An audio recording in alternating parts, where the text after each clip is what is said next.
Nós vamos girar com a nossa reportagem. A Luciana Verdolim está nos esperando lá em Brasília, porque em meio à disputa, uma vaga para o Supremo Tribunal Federal, o secretário executivo do Ministério da Justiça, Ricardo Capelli, sugeriu que Flávio Dino deve ir ao Supremo. A Luciana Verdolim vai contar para a gente o que disse o número 2 do Ministério da Justiça. Luciana. É isso mesmo, Colombo. Foi uma publicação nas redes sociais dizendo o seguinte, que, como dizia meu professor Dinaldo, qualquer recém-nascido com mais de 5 quilos do interior da Patagônia sabe os motivos desesperados que eles estão atacando o ministro da Justiça, Flávio Dino. Ainda segundo Capelli, não adianta espernear, está chegando a hora, o dia já vem raiando.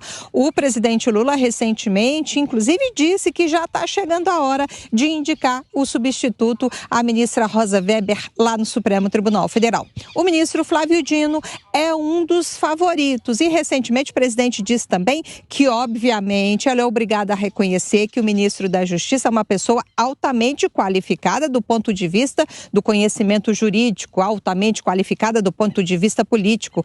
É uma pessoa que pode contribuir muito. Agora, pesa contra o ministro da Justiça informações recentes que dão conta de que lá no Ministério teria sido recebida a mulher de um dos líderes, do Comando Vermelho, o que tem sido motivo de desgaste, inclusive, de Dino dentro do Partido dos Trabalhadores. A avaliação é o seguinte: o presidente Lula gosta do nome, mas pelo menos por enquanto não tem a confirmação, ainda não bateu o martelo e entra na disputa também, volta, porque tinha sido praticamente relegado a segundo plano, o advogado-geral da União, Jorge Messias. Só para a gente ter uma ideia, a ministra Rosa Weber aposentou no dia 29 de setembro. A gente está completando aí cerca de 1 mês e meio.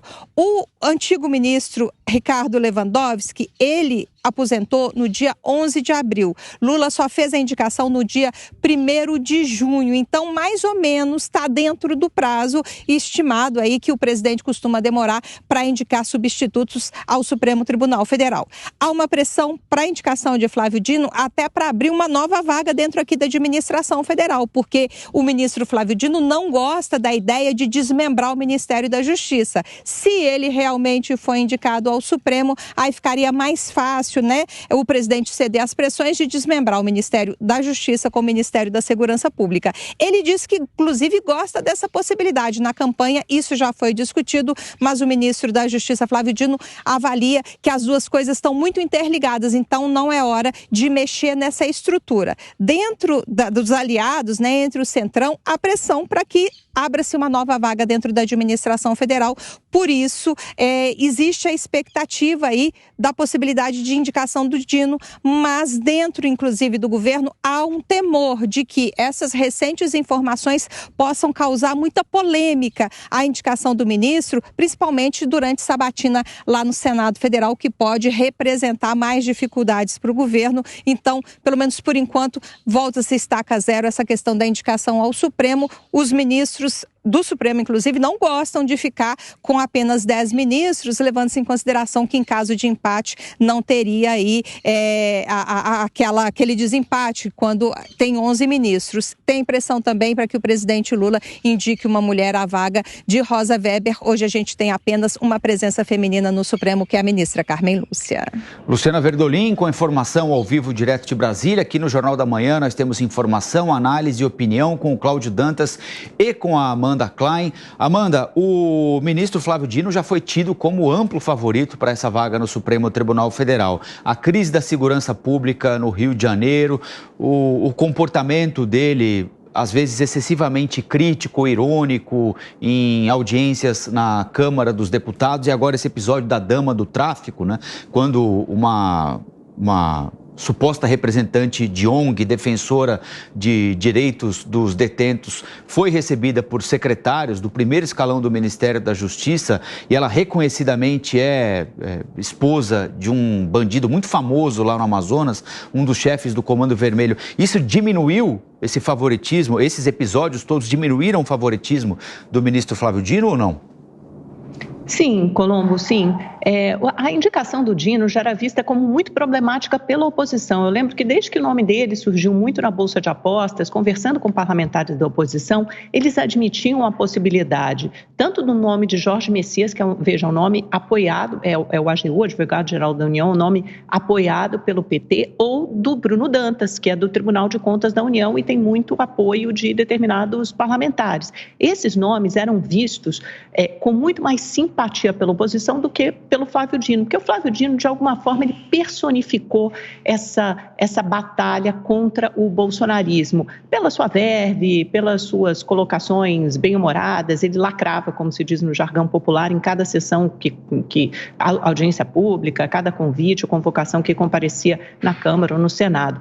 Agora, todos esses problemas que foram surgindo ao longo do caminho, como você bem relatou, desde a GLO no Rio de Janeiro, aí pensavam, poxa, a gente precisa de alguém como Flávio Dino, não é hora de deixar o Ministério da Justiça descoberto, e principalmente agora com esse episódio da dama do tráfico, ficou muito mais difícil compatibilizar todos esses interesses. E para vencer essa resistência da oposição, o governo sabe que vai precisar dispor de bastante munição. Isso porque o governo sofreu algumas derrotas no Senado. A gente lembra da indicação lá para a Defensoria Pública da União do Igor Roque, que não passou, o nome dele não passou.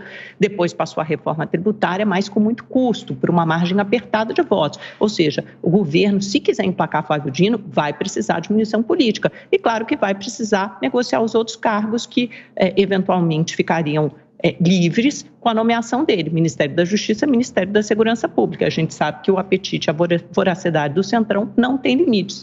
Por outro lado, o nome de Jorge Messias, do PT, vem subindo na Bolsa de Apostas. Ele vem emplacando mais reuniões privadas com o presidente Lula, pode ser visto como um nome aí que consegue compatibilizar todos esses interesses e vai sofrer menos resistência. Acho que agora, não digo que Dino está fora do páreo, longe disso, ele é um nome forte, obviamente, mas é preciso admitir que ele perdeu o favoritismo.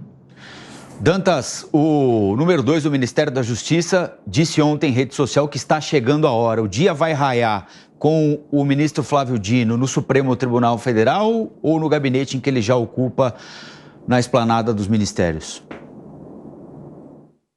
Colombo, já não é a primeira vez que o Capelli se manifesta de forma inapropriada nas redes sociais. Me parece que não está aí à altura do cargo. Ou há uma confusão justamente sobre o uso de redes sociais para manifestações institucionais. Isso me parece um pouco aquela coisa do time, né, que entra em campo já achando que vai ganhar. E isso costuma dar errado, costuma dar ruim, como gostam de dizer.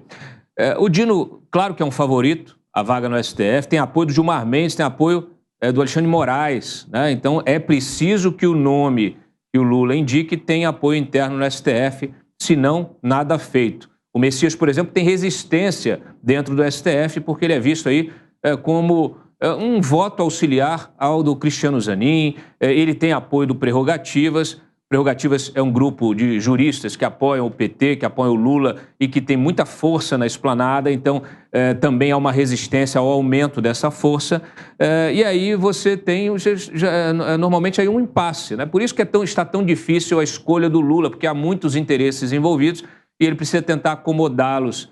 Mas, enfim, toda essa crise aí envolvendo, né, o Ministério da Justiça ter recebido a mulher de um líder de facção lá do Comando Vermelho do Amazonas, tudo isso também é um pouco fogo amigo, né? Porque são denúncias que surgem justamente para tentar, vamos dizer assim, reduzir as chances do Dino nessa disputa.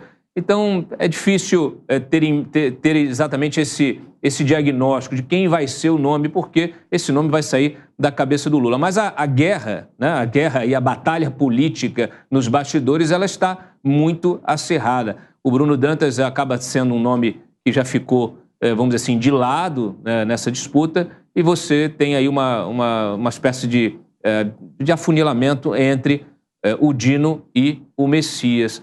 Vamos ver o que vai acontecer. A oposição acaba fazendo campanha para o Messias indiretamente ao atacar o Dino, mas é do jogo político, naturalmente.